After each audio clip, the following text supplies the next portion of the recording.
Les règnes impossibles ne sont pas des données historiques.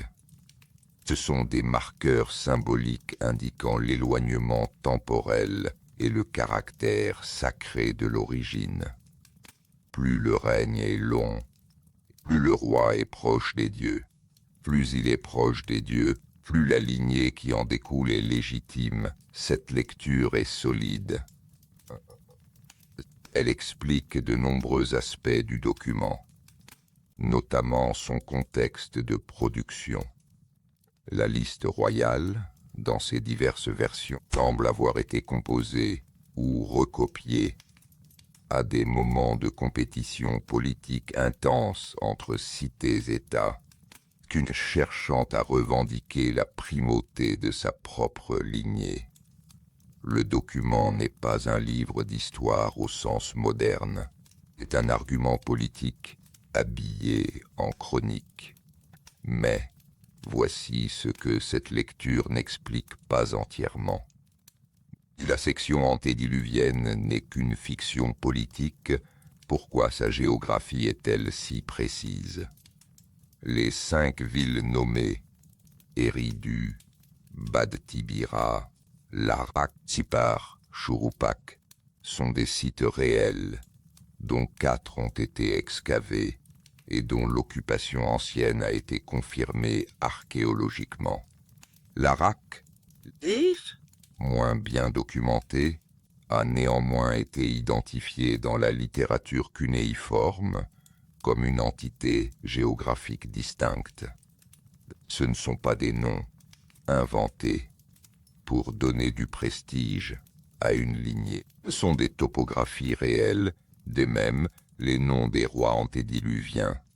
Alulim, Alalgar, Emmenluana, Emmengalana, Dumusid le berger, Ansibziana, Emmendurana, Ubaratutu, ne suivent pas la grammaire des noms royaux inventés à des fins de propagande.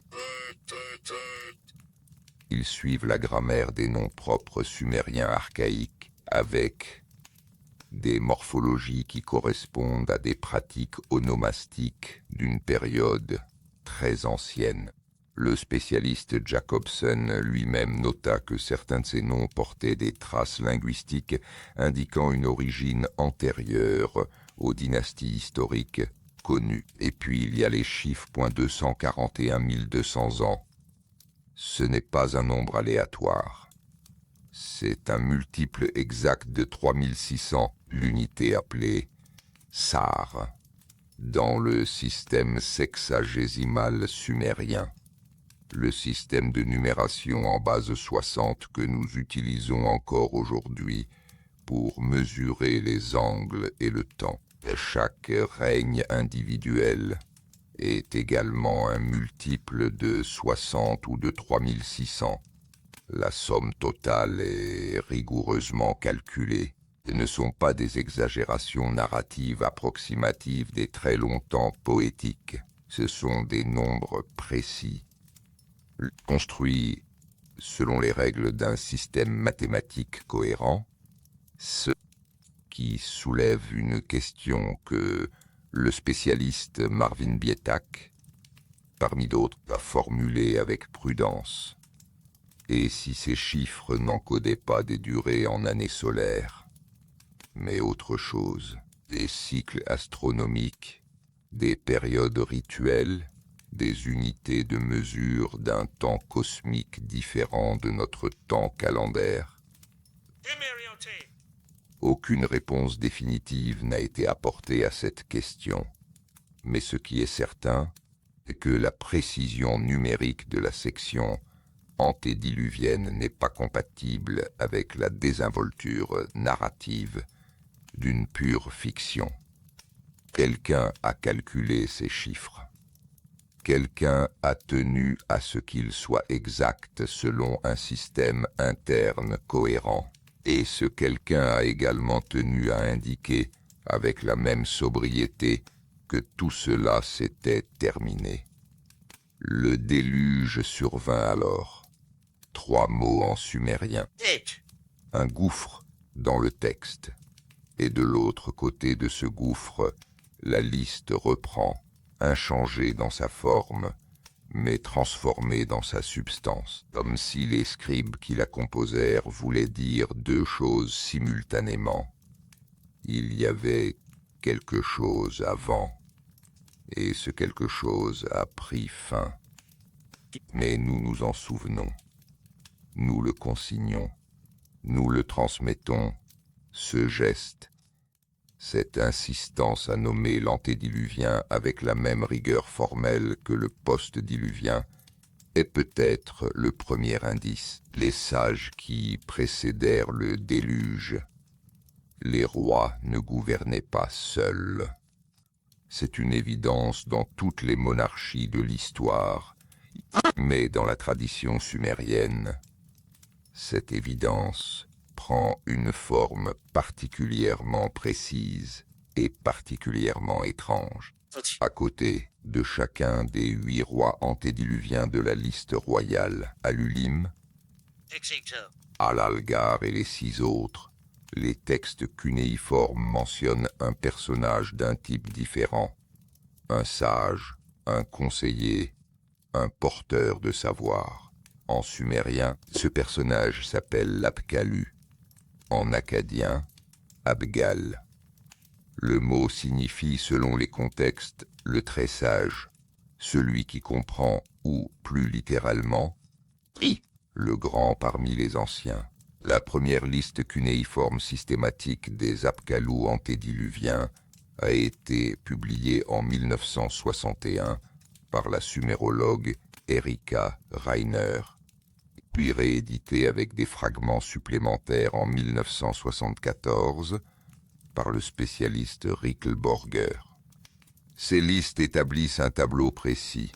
7 sages, chacun associé à un roi déterminé, chacun porteur d'une fonction spécifique dans la transmission du savoir.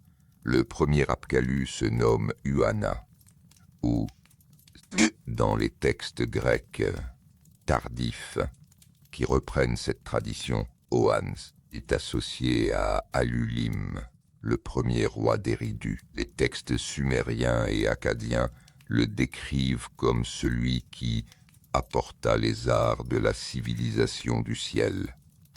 En sumérien, les me, ce terme crucial sur lequel il faudra revenir, à l'ensemble de l'humanité, les 6 Abkalous suivants sont Ouanmeduga, Enmeduga, Enmegalamma, Enmebuluga, Ananlilda et Utuabzu. Chacun est associé à un roi de la liste antédiluvienne, dans un ordre qui correspond exactement à l'ordre des règnes, tel que les énumère la liste royale sumérienne. Cette correspondance terme à terme est trop précise pour être fortuite. Elle révèle une structure. La royauté antédiluvienne n'est pas pensée comme un pouvoir solitaire, mais comme un binôme, un roi, un sage, un détenteur du pouvoir politique, un gardien du savoir transmis. Ce qui est particulièrement remarquable dans cette structure, c'est son rapport explicite au déluge. Les listes d'Abkalou ne se contentent pas de nommer les sages antédiluviens. Elles précisent leur statut ontologique. Les 7 sages d'avant le déluge sont décrits comme ayant une nature semi-divine, issue du ventre de l'océan primordial. Selon certaines formulations, alors que les sages qui leur succèdent, ceux qui apparaissent après la grande inondation, sont des humains savants, des lettrés respectés, mais des humains. La distinction est explicite dans les textes.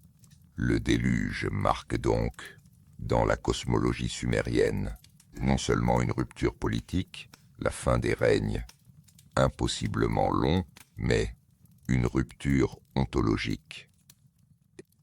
Le moment où les gardiens du savoir cessent d'être des êtres d'une nature différente et deviennent des hommes ordinaires porteurs d'un héritage extraordinaire. Cela soulève une question que les textes eux-mêmes n'élucidant pas. Qu'est-ce que ces sages portaient exactement? Quel était ce savoir dont ils étaient les gardiens? La réponse sumérienne à cette question tourne autour d'un mot unique. Me, prononcé mais, un monosyllabe en sumérien. Ce terme désigne l'ensemble des décrets divins, des ordonnances cosmiques, des arts et des techniques qui fondent la civilisation.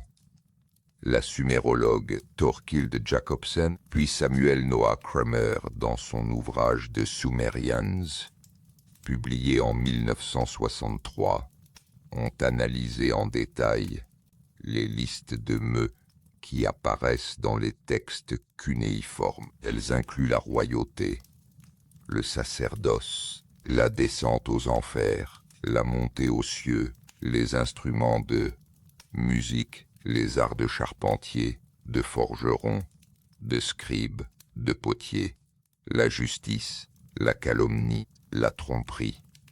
Tout ce qui constitue, pour les Sumériens, le tissu de la vie humaine organisée. Ces me ne sont pas inventés par les dieux arbitrairement. Ils existent. Ils ont une réalité quasi physique dans la pensée sumérienne, et ils peuvent être transmis, détenus, perdus, volés. Il existe même un texte, le mythe connu sous le nom d'Inanna et Enki, où la déesse Inanna se rend à Eridu, boit avec le dieu Enki et profite de son ivresse pour lui dérober les me et les emporter à Uruk. Le texte liste les me un par un au moment du vol, comme des objets concrets que l'on charge dans un bateau. Cette conception du savoir comme entité transmissible, non pas inventée mais léguée, non pas créée mais gardée, est au cœur de ce que les Apkalus représentent dans la pensée sumérienne. Ils ne sont pas des génies créateurs, ils sont des gardiens, des passeurs, des mémoires vivantes, et les 7 gardiens antédiluviens sont les premiers d'entre eux, les originaux, ceux d'avant le déluge. Que cela implique,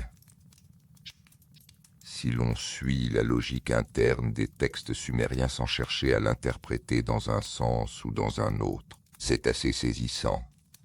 La civilisation telle que les Sumériens la connaissaient, ses arts, ses techniques, ses institutions, ne leur appartenaient pas en propre. Elle avait été transmise par des êtres d'avant le déluge, qui la tenaient eux-mêmes de quelque chose d'antérieur. L'invention n'est pas la catégorie pertinente dans ce cadre de pensée. La réception, la préservation et la transmission le sont. Et si la dernière génération de ces sages avait veillé, au moment de la catastrophe, à ce que la transmission ne soit pas interrompue, l'homme de l'eau et le secret qu'il portait, le premier des 7 Apkalus antédiluviens, Ouana, mérite qu'on s'y attarde. Pas simplement parce qu'il est le premier d'une liste, mais parce que sa figure traverse les millénaires avec une insistance qui suggère qu'il occupe une place singulière dans la mémoire mésopotamienne. Car c'est sous ce nom qu'on le rencontre le plus souvent dans les textes cunéiformes, nous sont parvenus par 2 sources principales. La première est un fragment akkadien découvert à Tel El Amarna en Égypte, enregistré sous la référence EA 356 et daté du XIVe siècle avant notre ère. Cette présence du texte en Égypte, loin de Mésopotamie, n'est pas anodine. Elle atteste que le mythe d'Adapa circulait au moins jusqu'en Égypte. Dans la correspondance diplomatique internationale de l'époque.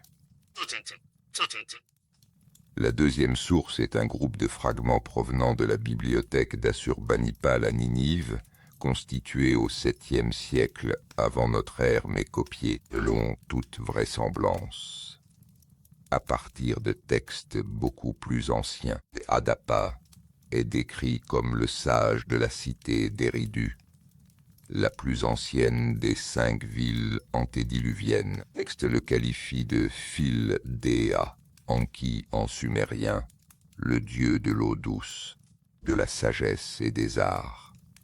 Il est présenté comme le modèle de l'humanité, en akkadien, Imanishi, et comme un être qui possédait la compréhension pour accomplir le plan du ciel et de la terre, selon la formulation akkadienne que le spécialiste Shlomo Israël a analysée dans son édition critique du texte publié en 2001. La narration du mythe tourne autour d'un épisode qui a concentré l'attention des commentateurs.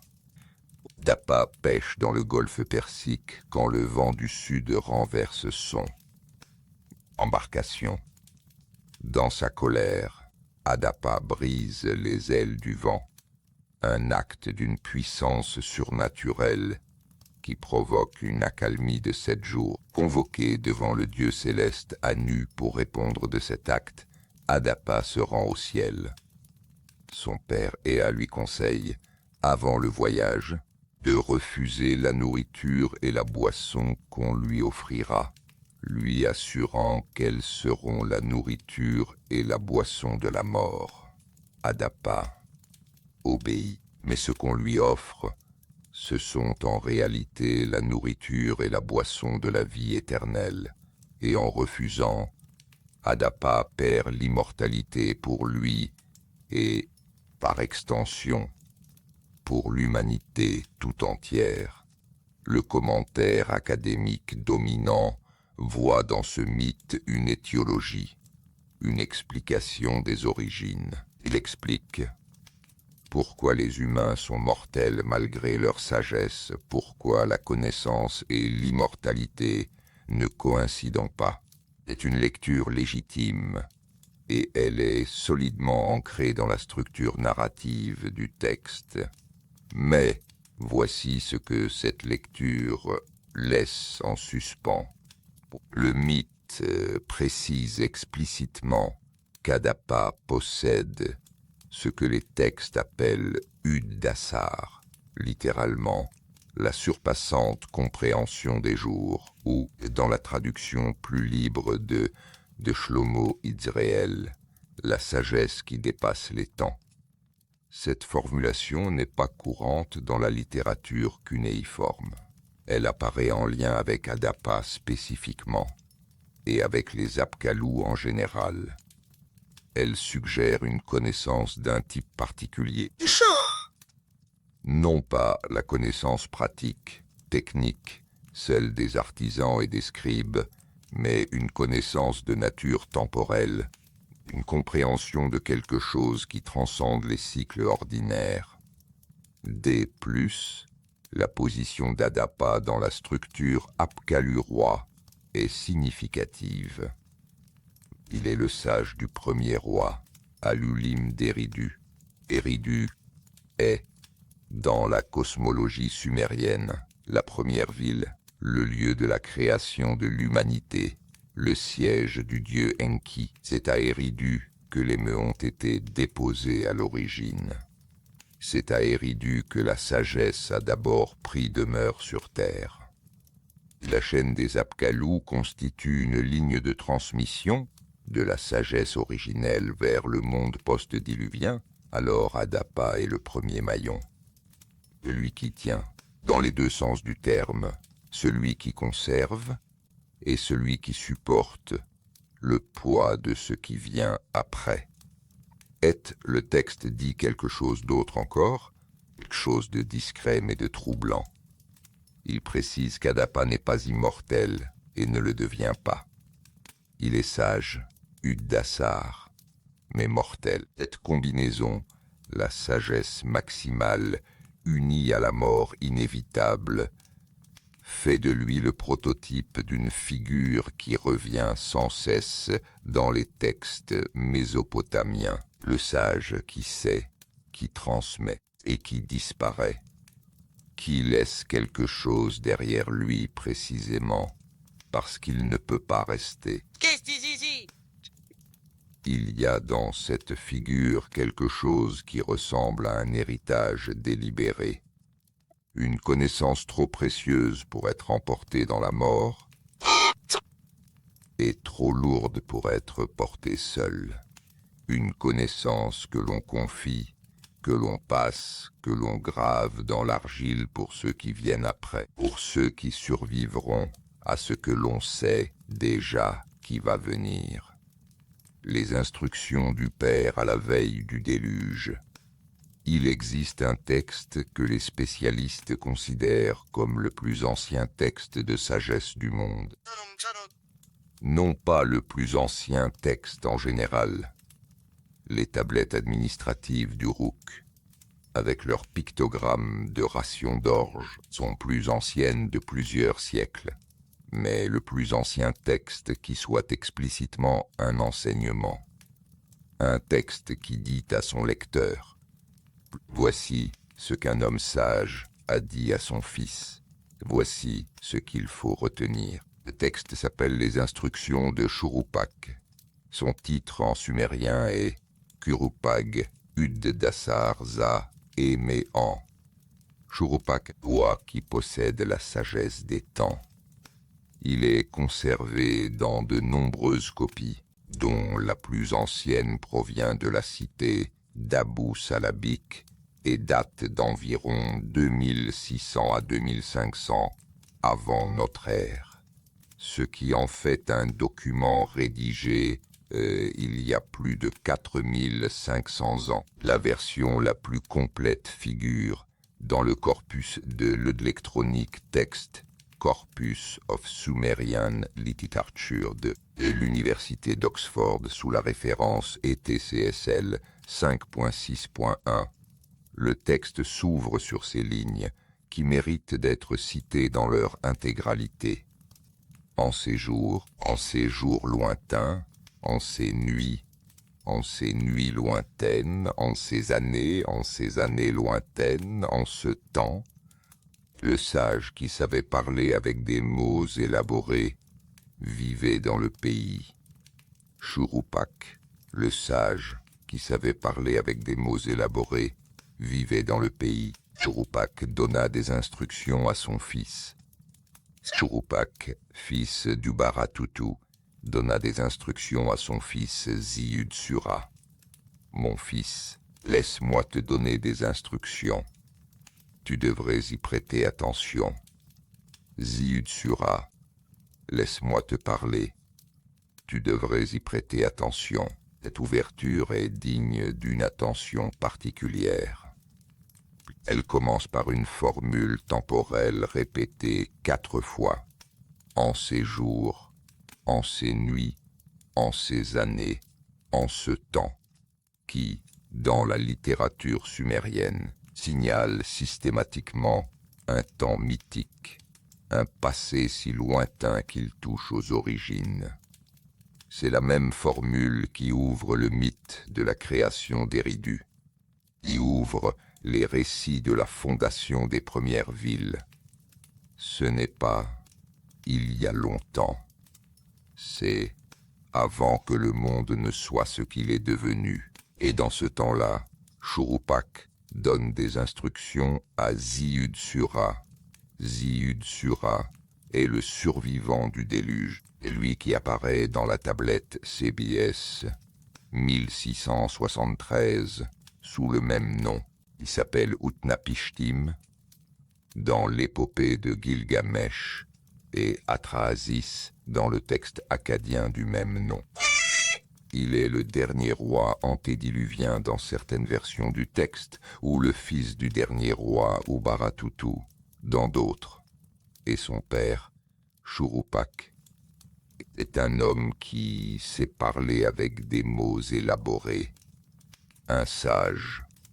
un homme de la dernière génération avant le déluge. Il s'adresse à son fils, celui qui va traverser la catastrophe, pour lui transmettre ce qu'il sait. Le contenu des instructions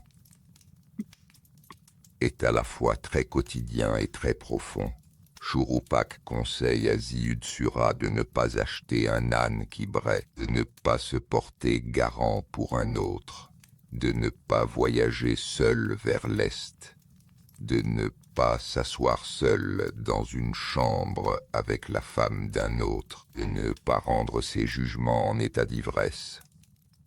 Ce sont des préceptes pratiques, une sagesse de l'agir ordinaire, le type de conseil qu'un père transmet à son fils quand il pense que son fils va devoir se débrouiller seul dans un monde difficile.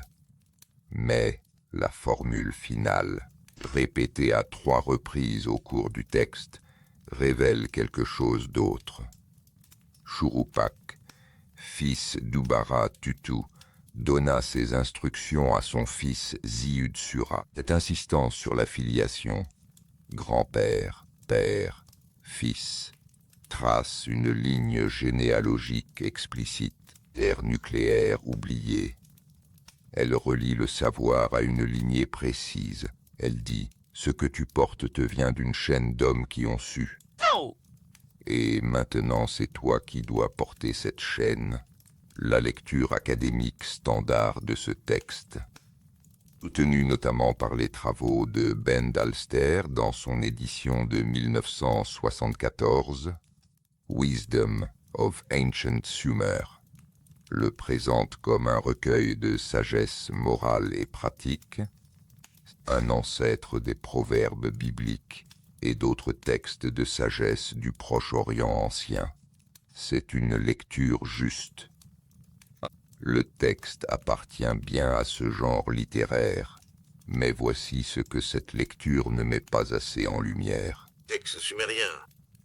Parmi toutes les figures possibles à qui les Sumériens auraient pu attribuer leur texte de sagesse le plus ancien, ils ont choisi le père du survivant du déluge, Gléder, un homme qui savait que le monde allait être détruit, un homme qui parlait à son fils en sachant ou en pressentant ce qui allait venir. Ce n'est pas un hasard de tradition. C'est un choix délibéré de cadrage. Les instructions de Churupak ne sont pas simplement des conseils pour une vie ordinaire. Elles sont des conseils pour une vie après. Texte sumérien. Pour quelqu'un qui va se retrouver de l'autre côté d'une rupture, dans un monde dont tous les repères familiers ont disparu, et qui devra reconstruire, non pas à partir de rien, mais à partir de ce que son père lui a dit. Une ligne du texte, en particulier, retient l'attention. Les brèves, presque lapidaires, et ses commentateurs l'ont généralement traité comme un proverbe ordinaire. Mais dans le contexte de qui parle à qui, elle prend une résonance différente. Il est inconcevable que quelque chose soit perdu pour toujours. Dans la bouche du père du survivant du déluge, au seuil d'une catastrophe cosmique, cette phrase n'est pas un proverbe, c'est une profession de foi dans la transmission. Le survivant qui se souvenait. Le paradoxe central du récit sumérien du déluge n'est pas la catastrophe, c'est ce qui vient après. Regardons les 3 grandes versions mésopotamiennes de ce récit. La tablette CBS 1663 avec Ziusudra, la tablette K 3375 au British Museum avec Utnapishtim, et les tablettes de l'épopée d'Atrahasis, conservées notamment sous les numéros 1889,0426, 234 à 236 du British Museum, et remarquons ce qu'elles font toutes, sans exception, après avoir décrit la fin du déluge. Elles ne se contentent pas de dire que quelqu'un a survécu. Elle précise ce que le survivant fait ensuite. Dans la tablette CBS DIN 663, après que le soleil revient et que l'eau se retire, Ziusudra sort de son bateau et se prosterne devant Utu, le dieu solaire.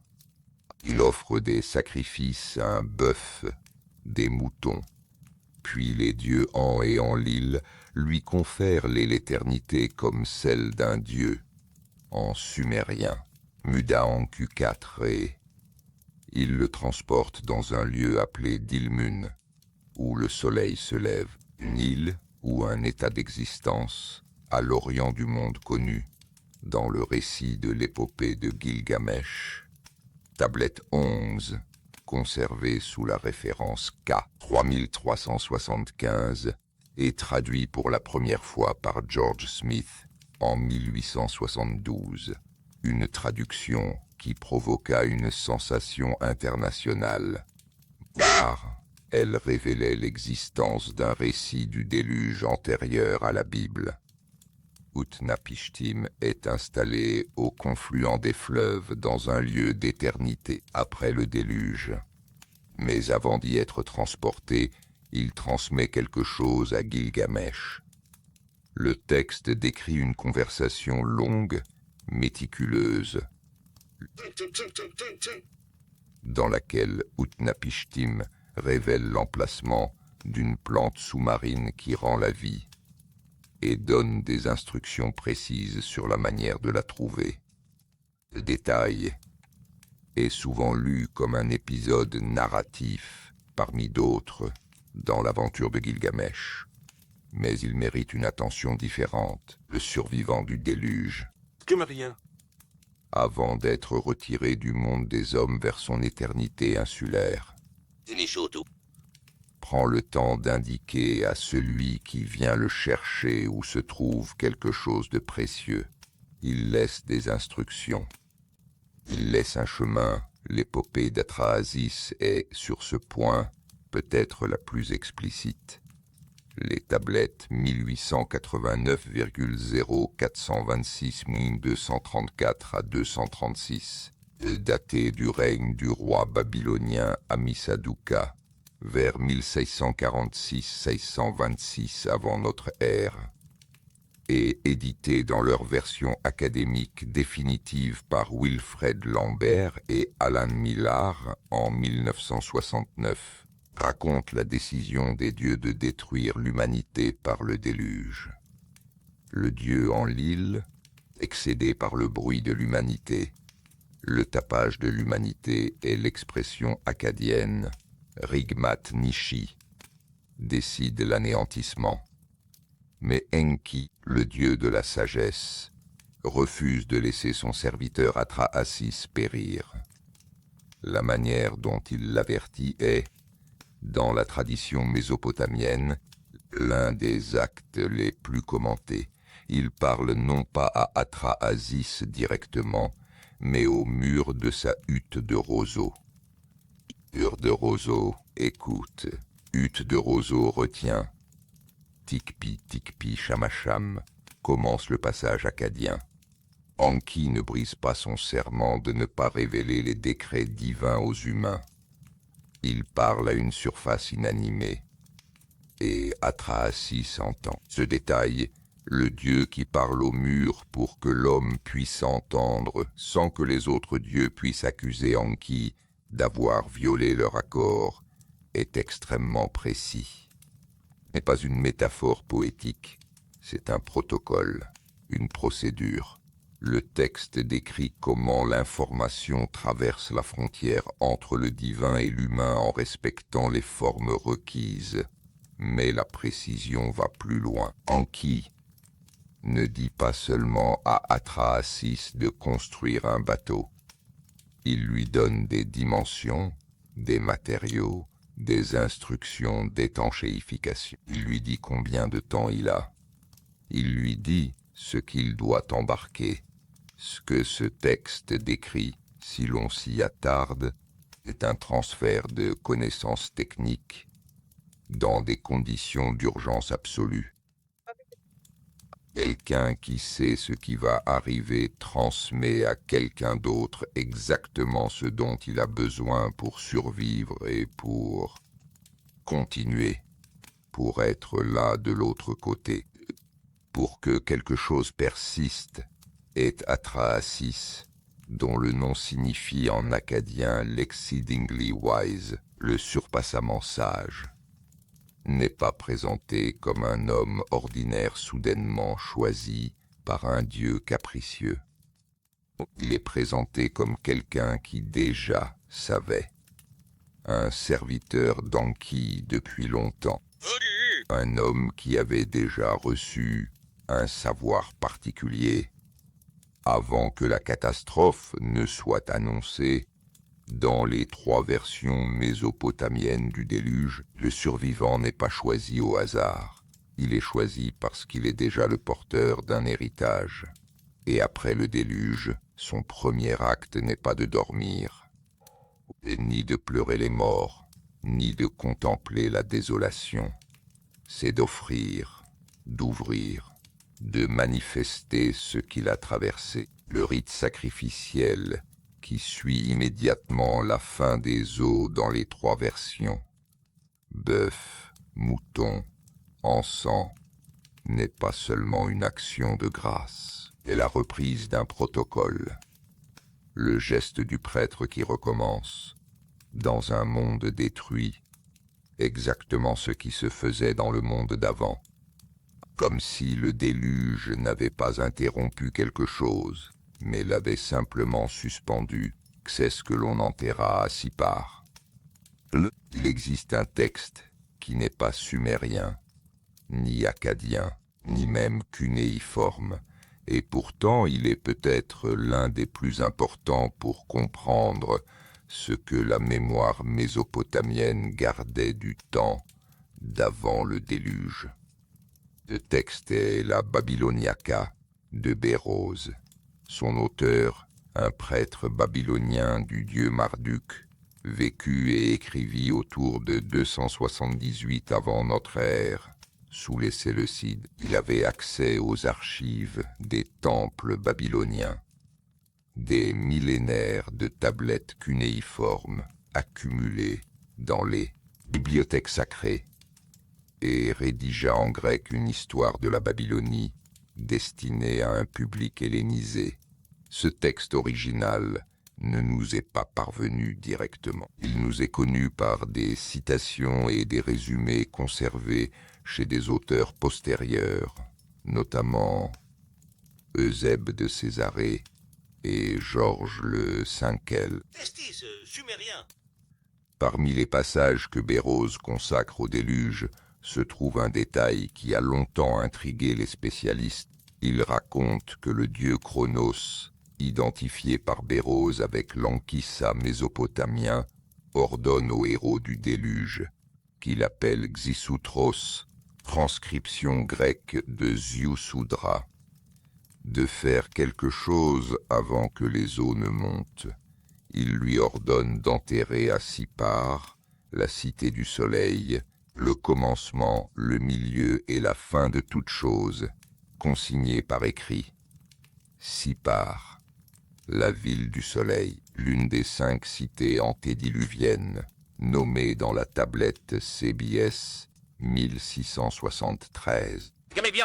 Bérose précise même que, après le déluge, les survivants doivent retourner à Sipar pour déterrer ses écrits et les ramener à l'humanité. Le héros lui-même, transporté dans un lieu de béatitude divine, n'est plus là pour le faire. Ce sont ses compagnons qui doivent accomplir cette tâche, et l'interprétation académique de ce passage varie. Certains spécialistes, comme Paul-Alain Beaulieu, dans ses travaux sur la tradition babylonienne tardive, considèrent qu'il s'agit d'un topo littéraire, un motif narratif courant dans les traditions de sagesse du Proche-Orient ancien, qui affirme l'antiquité et la légitimité des textes sacrés en les rattachant à un passé antédiluvien mythique. D'autres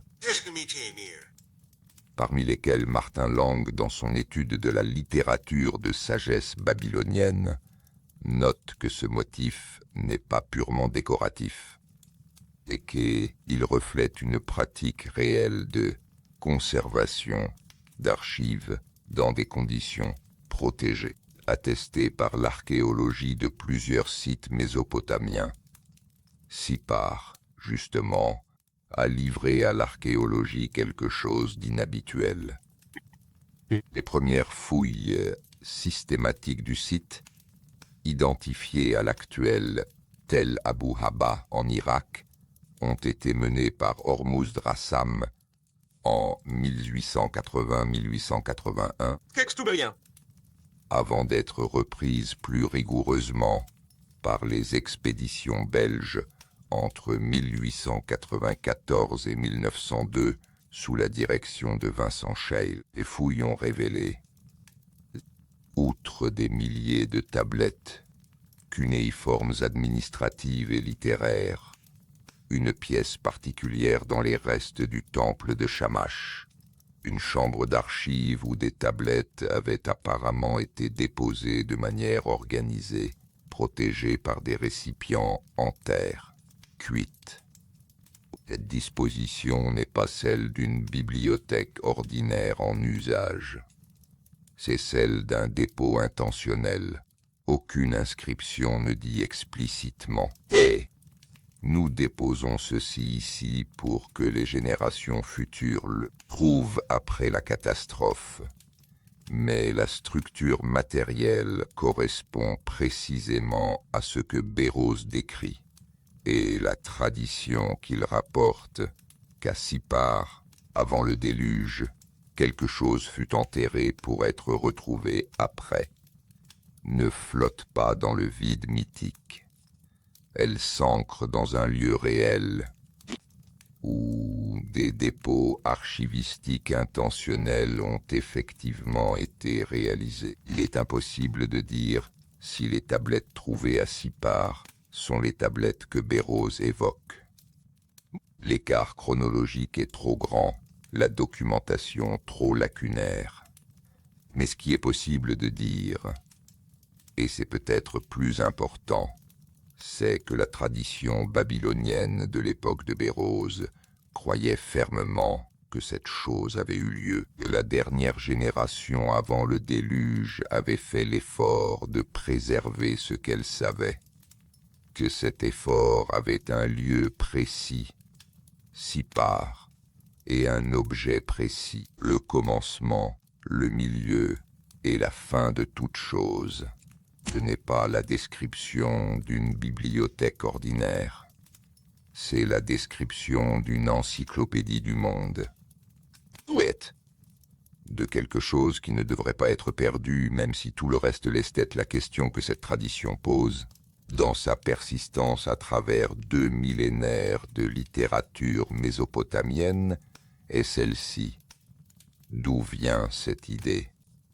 Pourquoi une civilisation répète-t-elle, dans des textes séparés par des siècles, l'histoire d'un savoir enterré avant la catastrophe pour être retrouvé après, à moins que ce ne soit le souvenir, transformé, allégorisé, mais persistant, d'un geste réel, l'eau qui efface et la mémoire qui résiste.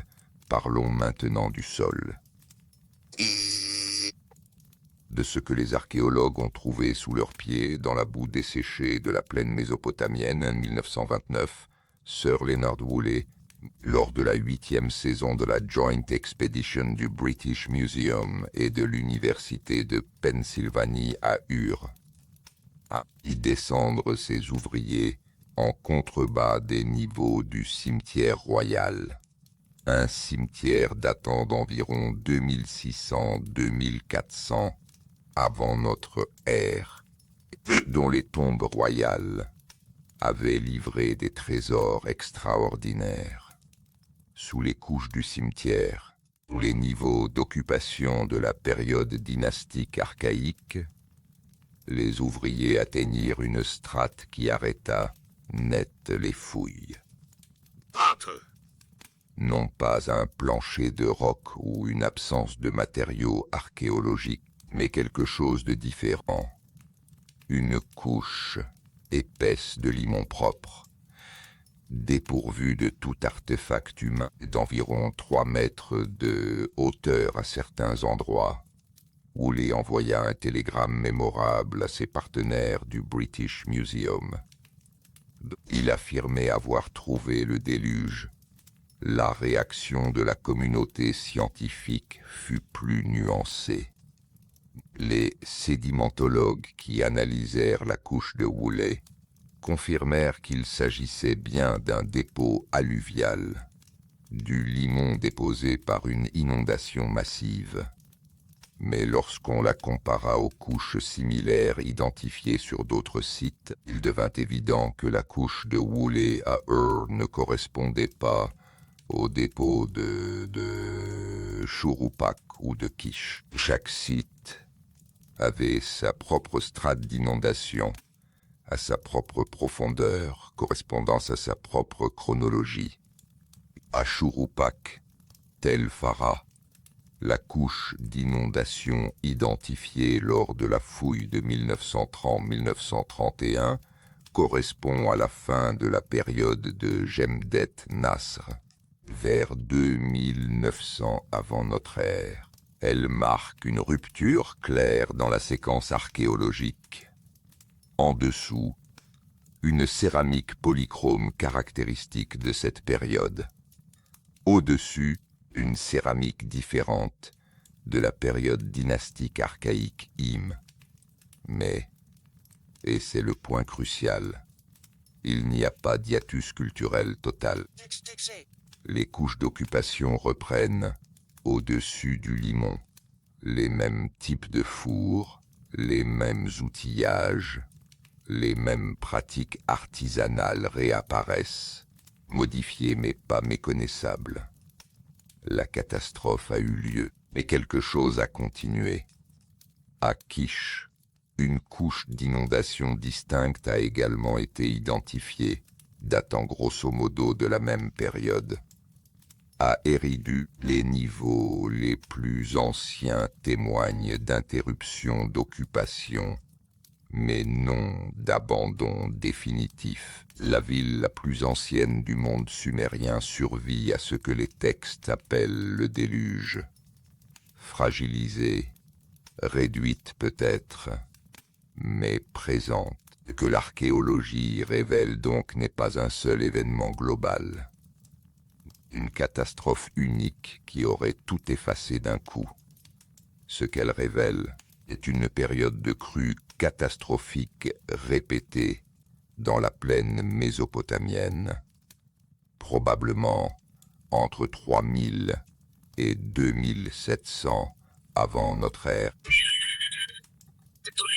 dont certaines ont été suffisamment sévères pour laisser des traces sédimentaires épaisses et pour interrompre des occupations locales pendant des durées variables et voici ce qui est fascinant, vu de cette perspective archéologique. La continuité culturelle que l'on observe au-dessus de ces couches de limon n'est pas une continuité accidentelle. Elle est trop cohérente, trop délibérée pour l'être.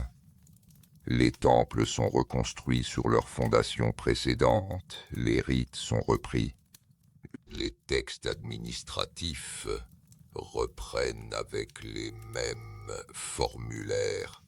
Les scribes sumériens, après les grandes crues, n'ont pas réinventé l'écriture. Ils ont continué à écrire, et ce n'est pas tout. Classe. Parmi les tablettes cunéiformes qui ont survécu aux inondations de Chouroupak, trouvées in situ, dans les couches immédiatement postérieures au limon, se trouvent des tablettes portant des textes qui ne sont manifestement pas contemporains de leur rédaction, et copies, des recopies, des textes qui reproduisent des formulations archaïques que même les scribes de l'époque identifient comme anciennes. La pratique de la copie cunéiforme n'est pas simplement une pratique éducative, c'est une pratique mémorielle.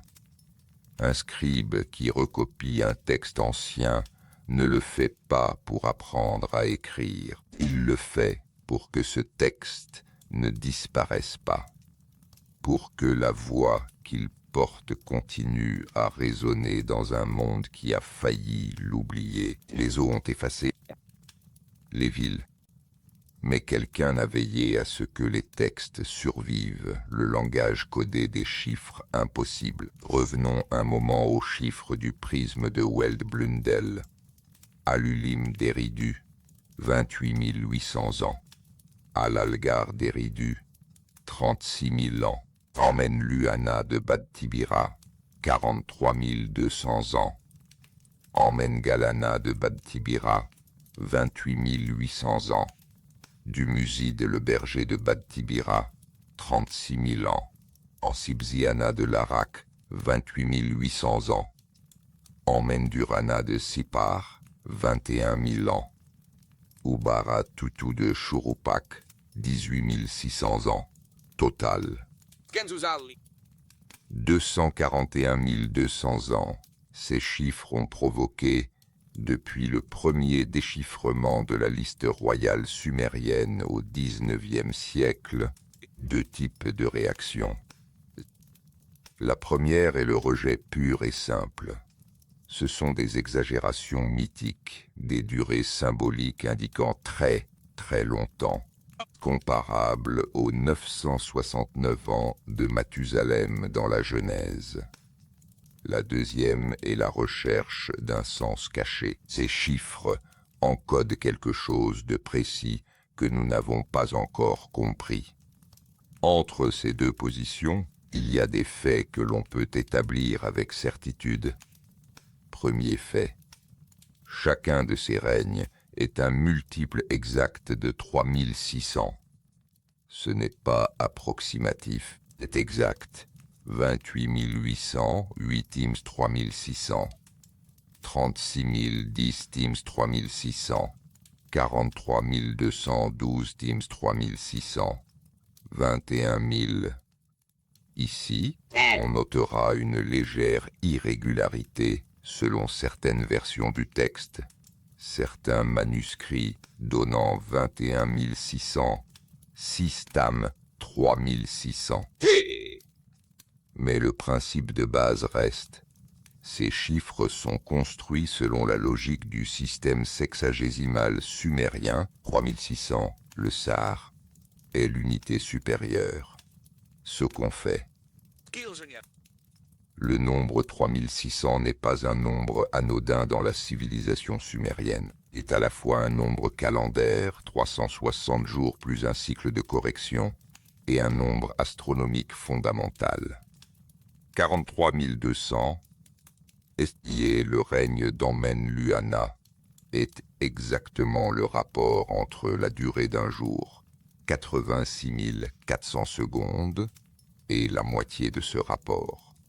25 920, le nombre d'années d'un cycle de précession des équinoxes selon certains calculs anciens, est lié par des relations simples à plusieurs des nombres de la liste.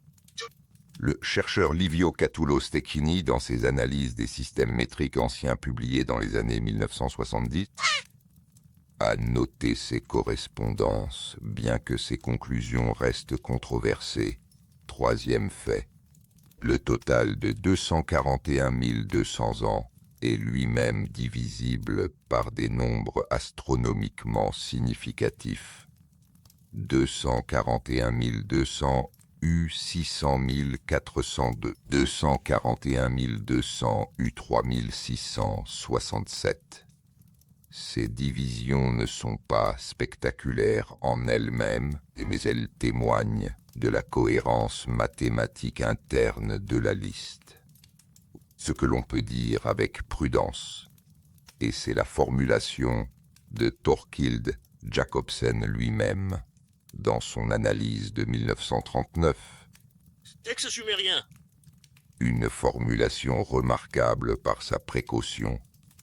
c'est que les nombres de la liste antédiluvienne semblent suivre un principe de calcul qui nous échappe encore. Jacobsen, qui n'était pas enclin à la spéculation, concédait que la régularité mathématique de ces chiffres n'était pas compatible avec une simple exagération narrative. Et ce n'est pas de l'exagération, et si ce n'est pas non plus une durée historique au sens littéral, que pourrait-on en dire? Une possibilité explorée prudemment par des spécialistes comme Vincent Herrero-Laurent dans des travaux sur la chronologie mésopotamienne, que ces années soient des unités de temps d'un ordre de grandeur différent, des cycles cosmiques, des périodes rituelles, des révolutions astronomiques. L'unité de base n'est pas l'année solaire, mais un cycle plus court. Un mois, par exemple, ou un cycle de 10 jours. Les règnes antédiluviens deviennent soudainement beaucoup plus plausibles. Diviser 241 200 par 12 donne 20 100 ans. Divisé par 360 donne 670 ans.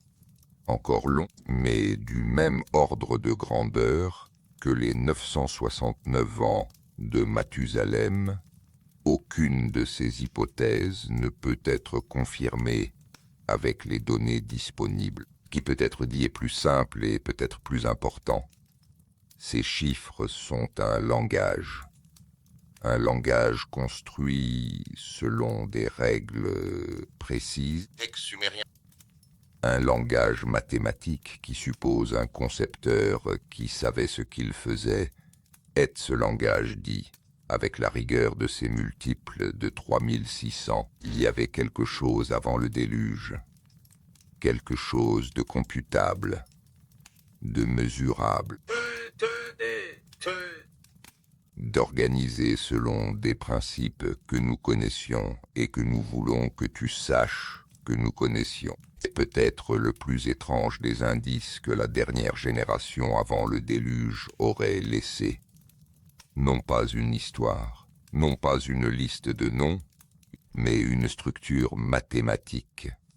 Un code qui dit « Nous étions là et nous savions compter les dieux des textes, ni extraterrestres, ni symboles. » Il faut parler des Anunnaki, non pas pour confirmer ou infirmer les théories modernes qui les transforment en astronautes extraterrestres, ni pour les réduire à de simples allégories climatiques ou sociales, Texte sumérien. mais pour regarder ce que les textes disent d'eux, avec exactement la même attention que celle que nous avons portée aux rois, aux sages et aux chiffres, dans l'épopée d'Atrahasis, les tablettes 1889,0426 234 à 236 du British Museum, édité par Lambert et Millard en 1969, la décision de détruire l'humanité par le déluge est attribuée au dieu Enlil. La raison donnée par le texte est la suivante. Le tapage de l'humanité s'était multiplié, le pays retentissait de leurs clameurs. Les dieux furent troublés par leur vacarme en acadien, Rigmat Nishi ou Chassilit Enlil. Le spécialiste W.G. Lambert, dans ses commentaires, à l'édition de 1969, interprète ce tapage comme une métaphore de la surpopulation et de la désorganisation sociale, une lecture qui s'inscrit dans la tradition académique, qui voit dans le déluge mésopotamien un récit étiologique sur les tensions entre les humains et l'ordre divin, mais le texte est plus précis que ne le laisse entendre cette interprétation. Les dieux qui délibèrent dans l'épopée d'Atrahasis ne forment pas un bloc uni. Il y a une division fondamentale entre Enlil, qui veut la destruction, et Enki qui refuse d'y participer. Cette tension n'est pas nouvelle dans cette épopée. Elle traverse toute la littérature mésopotamienne. This dude. Enlil est le dieu du destin collectif, de l'ordre institutionnel, de ce que les Sumériens appellent Namtar, le destin décrété. Enki est le dieu de la sagesse individuelle, des arts, de l'eau douce, de la connaissance technique et secrète. Text. Leur conflit dans le récit du déluge peut être lu comme un conflit institutionnel entre une décision politique et une loyauté personnelle, entre ce que l'ordre requiert et ce que la sagesse préfère, entre l'effacement et la transmission. Et dans ce conflit, c'est la transmission qui l'emporte. Enki ne peut pas empêcher le déluge, mais il peut parler au mur. Il peut trouver une procédure, il peut faire en sorte que quelqu'un passe de l'autre côté. Les Anunnaki, dans les textes sumériens et akkadiens, sont décrits comme les seigneurs du destin, ceux qui détiennent les tablettes du destin, les meux, les décrets divins qui ordonnent le cosmos. Ils ne sont pas omnipotents dans un sens absolu. Ils délibèrent, ils votent, ils se disputent. Ils sont soumis à des règles, y compris la règle des serments, que Enki respecte scrupuleusement dans l'Atrahasis, en parlant au mur plutôt qu'à Atrahasis directement, qu'ils soient des divinités cosmiques, des forces naturelles personnifiées, Swift! ou des entités d'une nature que nous n'avons pas encore de catégorie pour décrire. Les textes eux-mêmes restent délibérément ambigus sur ce point, et ce serait une violence philologique que de les forcer dans l'un ou l'autre sens. Ce qui ressort de leur représentation dans le contexte du déluge est ceci: ils sont en désaccord sur ce qui doit être préservé, et le camp qui défend la préservation du savoir gagne, non pas en empêchant la catastrophe, mais en s'assurant qu'un homme, un seul, traverse le déluge avec ce qu'il faut pour que quelque chose continue. Détail qu'il s'agit d'une victoire de la transmission sur l'effacement, obtenue par ruse et par procédure, et par un dieu qui parle au mur, est peut-être l'un des plus révélateurs de la manière dont les Sumériens eux-mêmes comprenaient ce qu'était leur civilisation. Non pas quelque chose qu'ils avaient inventé, mais quelque chose qui leur avait été confié, quelque chose qui valait la peine de ruser avec le destin pour le sauver.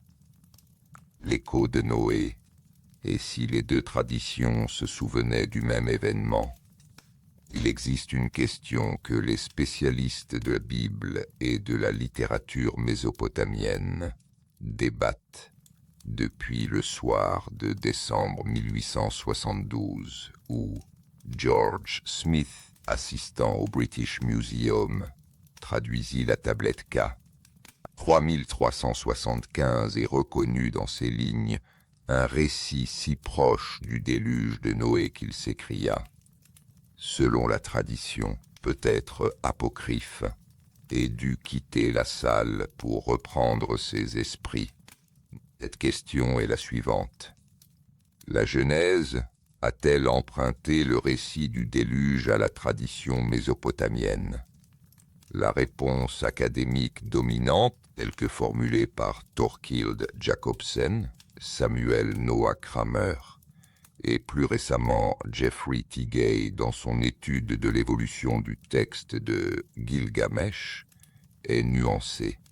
Oui, il y a des parallèles très précis entre les récits mésopotamiens et le récit biblique. La construction du bateau, les oiseaux envoyés pour reconnaître la terre ferme, la colombe, le corbeau, le rameau d'olivier.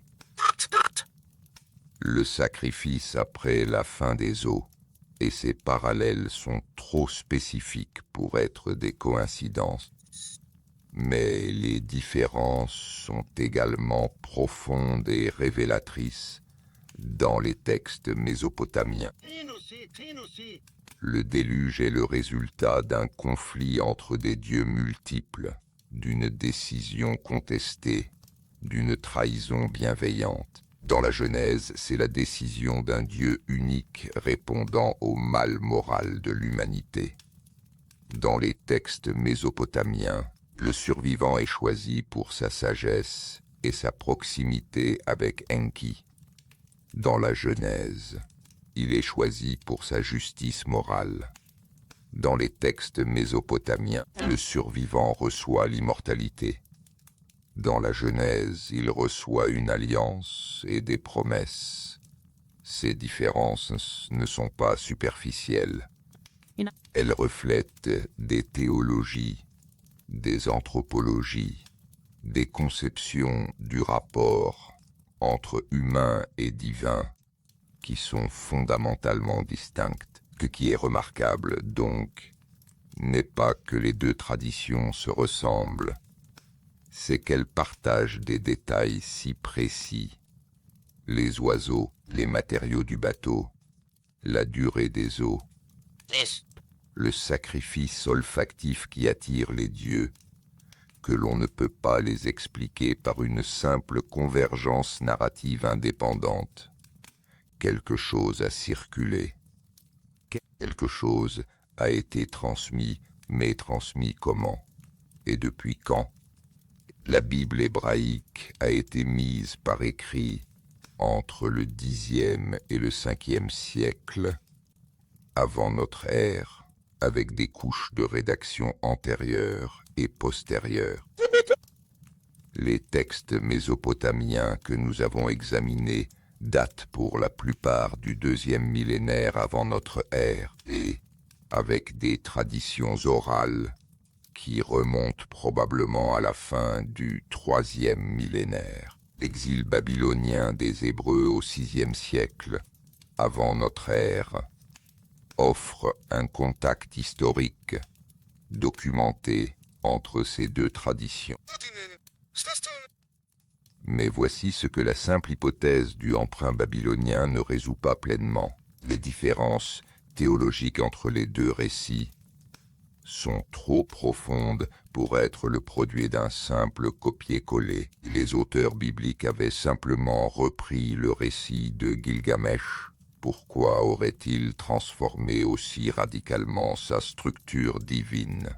Oh, sa motivation éthique, son dénouement spirituel. Une adaptation aussi profonde ressemble moins à un emprunt qu'à une réinterprétation, la reprise d'une matière commune selon une vision du monde radicalement différente, ce qui soulève une troisième possibilité. Des chercheurs comme Alexander Heidel, dans The Gilgamesh Epic and Old Testament Parallel, 1946, ont exploré avec prudence et si les deux traditions puisaient indépendamment dans un fond commun plus ancien, un événement mémorisé ou une tradition transmise, que plusieurs civilisations du Proche-Orient ancien auraient reçu et réinterprété selon leur propre cadre de pensée. Cette hypothèse n'exige pas l'existence d'une civilisation mythique perdue. Elle demande simplement que l'on prenne au sérieux l'idée que certaines mémoires sont plus vieilles que les textes qui les transcrivent. La tradition orale peut préserver des structures narratives précises pendant des siècles, voire des millénaires, avant que la première tablette ne soit gravée. Et si c'était le cas, si ce fond commun existait, Alors les indices laissés par la dernière génération avant le déluge auraient voyagé plus loin qu'on ne le pense. Pas seulement dans les tablettes cunéiformes de Nippur et de Ninive, mais dans les rouleaux de la Genèse. Texte oublié. Dans les traditions orales de culture que nous n'avons peut-être pas encore pleinement explorées, 3 lectures du même silence. Nous avons examiné ensemble ce soir une série de textes et de sites archéologiques qui convergent vers une même question sans y répondre clairement. Il est temps de poser sur la table les 3 lectures que cette question supporte. Honnêtement, sans en favoriser aucune. La première lecture est celle de la mythologie pure. Dans ce cadre, les textes sumériens sur le déluge, la tablette CBS 673, la section antédiluvienne du prisme de Weld-Blundell, les instructions de Churupak, l'épopée d'Atrahasis, sont des constructions narratives dont la fonction est essentiellement symbolique et idéologique. Le déluge représente la rupture entre le temps cosmique et le temps humain, entre l'ère des dieux et l'ère des hommes. Les rois antédiluviens aux règnes impossibles sont des figures d'une altérité radicale, et marquant l'infinie distance entre les origines sacrées et le présent profane. Texte sumérien. Les Apkallu sont des personnifications des arts et des sciences, des métaphores institutionnelles plutôt que des êtres historiques. Les instructions de Churupak sont une sagesse pratique habillée d'un cadre mythologique pour lui conférer autorité et prestige. Cette lecture a la cohérence et la rigueur qu'on lui reconnaît. Elle est soutenue par des décennies de travail philologique et herméneutique de la plus haute qualité. Elle respecte les textes dans leur dimension littéraire et religieuse. La limite est peut-être cette précision géographique et numérique sur laquelle nous nous sommes arrêtés. Les 5 villes antédiluviennes dont l'existence est archéologiquement confirmée, les chiffres sexagésimaux rigoureusement calculés, la couche de limon à Churupak. Si tout est symbole, pourquoi ces symboles sont-ils si précis dans leur ancrage réel? La deuxième lecture est celle du savoir codifié. Dans ce cadre, les textes du déluge encodent un enseignement philosophique et spirituel sur la nature de la connaissance, sa fragilité et sa transmission. Le déluge n'est ni un événement historique, ni une pure fiction. C'est une métaphore de la catastrophe mémorielle, de l'oubli qui peut effacer une civilisation et de la nécessité vitale de préserver et transmettre ce qui vaut d'être gardé. Les Apkallu sont les gardiens d'un savoir codifié dans des rituels, des textes, des pratiques astronomiques et mathématiques. Les instructions de Churupak sont le programme pédagogique d'une civilisation qui sait que sa survie dépend de l'éducation de ses enfants. Cette lecture a l'avantage de prendre au sérieux la dimension éducative et prescriptive des textes et leur insistance sur la transmission intergénérationnelle, leur structure délibérément mémorielle. Texte. Elle honore le fait que ces textes ont été copiés et recopiés pendant des siècles dans les écoles de scribes sumériennes, ce que les archéologues appellent les Eduba, les maisons des tablettes, comme si leur perpétuation était elle-même une fin. Sa limite est peut-être de ne pas expliquer pourquoi le cadre choisi est précisément le déluge. Pourquoi l'urgence catastrophique? Et pourquoi la dernière génération? Pourquoi l'enterrement à 6 parts? Si c'est une métaphore de l'éducation ordinaire, elle est étrangement dramatique. Ken. La troisième lecture est celle des archives historiques. Dans ce cadre, les textes sumériens préservent, sous des formes transformées par des siècles de transmission orale et de réécriture idéologique, la mémoire réelle d'événements qui se sont produits. Des crues catastrophiques ont effectivement eu lieu dans la plaine mésopotamienne autour de 2900 avant notre ère. Les couches de Limon de Chouroupak, de Kish et d'Ur en témoignent. Ces événements ont provoqué une disruption culturelle suffisamment profonde pour entrer dans la mémoire collective, comme une rupture cosmique.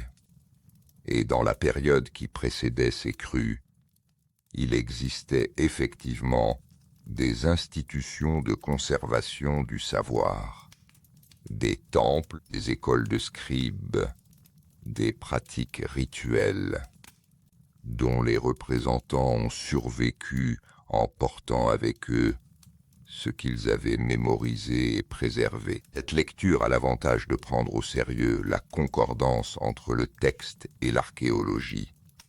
Elle explique la précision géographique, la cohérence numérique, la pratique documentée de copie mémorielle. Elle s'appuie sur un processus historiquement plausible. Des scribes qui savent qu'une catastrophe approche C'est un Sumérien.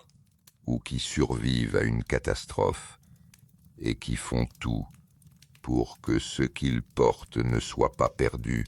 Ça limite l'impossibilité de distinguer, dans les textes qui nous sont parvenus, ce qui relève du souvenir réel et ce qui relève de la reconstruction mythologique. Les deux sont intimement mêlés, probablement de manière irréversible. Il faut nommer honnêtement ce que nous ne savons pas encore. Nous ne savons pas si la section antédiluvienne de la liste royale encode un système temporel alternatif ou une idéologie politique. Nous ne savons pas si les Apkalus représentent des figures historiques réelles, des institutions codifiées ou des personnifications cosmologiques. Rire. Nous ne savons pas si le dépôt de Sipar, décrit par Bérose, correspond à des tablettes réelles encore enfouies sous Tel Abou Haba ou à un topo littéraire, sans contrepartie archéologique. Nous ne savons pas si les 97% environ des tablettes cunéiformes encore non traduites, une estimation couramment citée par les spécialistes de l'Oriental Institute de Chicago, contiennent des informations qui bouleverseraient notre compréhension de toutes ces questions. Ce que nous savons avec la certitude de l'archéologie et de la philologie est plus humble mais déjà considérable. Une civilisation ancienne a pris soin, avec une précision et une persistance remarquables, de documenter ce qui avait existé avant une catastrophe. Elle a nommé les villes, compté les règnes, listé les sages, consigné les instructions d'un père à son fils survivant. Elle a copié et recopié ces textes pendant 2000 ans dans ses écoles. Elle a construit, autour de ces récits, une cosmologie entière dans laquelle la transmission du savoir est plus importante que sa création. Ce geste, cette insistance mémorielle, est lui-même un indice, non pas la preuve d'une civilisation perdue et retrouvée, mais la trace d'une conviction que quelque chose d'essentiel avait existé avant et que le devoir de ceux qui venaient après était de ne pas l'oublier, et que les tablettes gardent encore. Imagine un soir à Nippur, passe l'Irak d'aujourd'hui, avec ses autoroutes et ses pylônes. Pas le chantier de fouilles de 1896, avec ses ouvriers et ses chariots, à muler sous la direction de John Peters.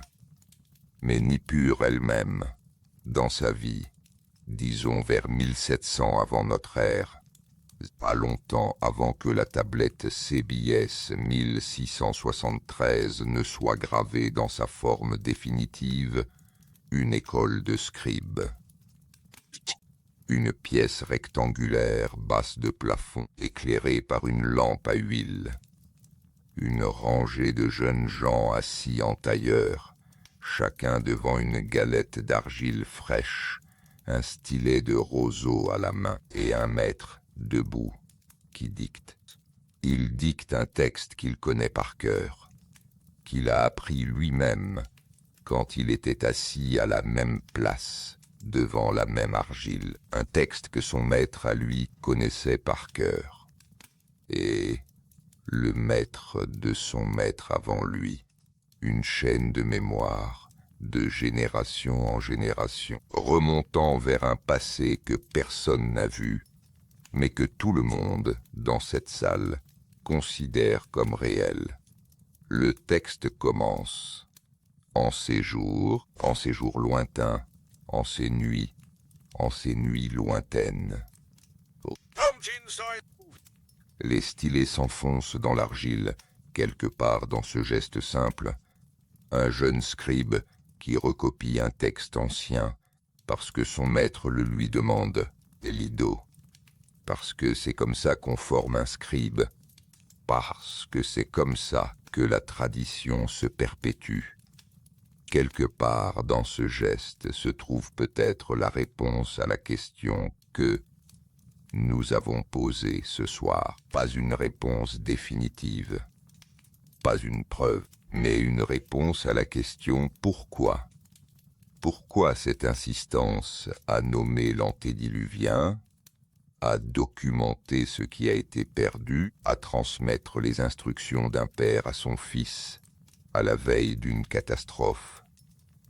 Parce que c'est ce que font les civilisations qui croient que le savoir précède les civilisations, qui croient qu'elles ont reçu quelque chose et qu'elles ont la responsabilité de le remettre. Ils regardent en arrière vers un déluge et en tirent non pas la conclusion que tout peut être détruit, ce qu'ils savent déjà, mais la conviction que si quelque chose a survécu une fois, il peut survivre encore. La tablette CBS 1673 est toujours au Penn Museum de Philadelphie. Elle est petite, fissurée, incomplète.